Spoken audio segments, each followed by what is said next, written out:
Dirəklərdə yazırlar ki, borzink vurduğun hissələr deyirsən yaxşı tutub. Qardaş, bax bu hissəyə də borzink vurmuşam 2 dəfə. Meyvədən sonra kalsibor da vurmuşam. Bax belə bu olmağının səbəbi, belə baxın.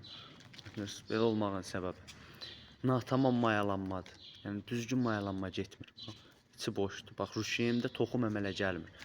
Bitki də bunu təbii ki, nəslini davam elətdirməmək kimi qəbul eləyir, başlayır tökməyə. Bu da töküləcək, bu da töküləcək.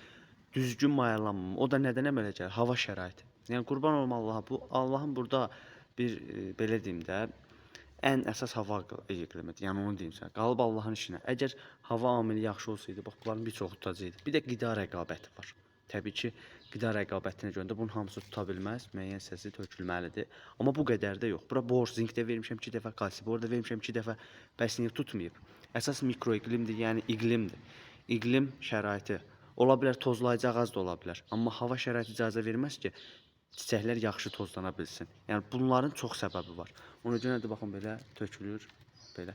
Bir də manilyozdan da olur. Manilyoz xəstəliyi də bu cür fəsadlar törədir. Amma onda tökülmür də. Onda olduğu kimi qalır. Manilyozda elə əl vuran kimi tökülməməlidir. Çox sağ olun, minnətdarlığımı bildirirəm.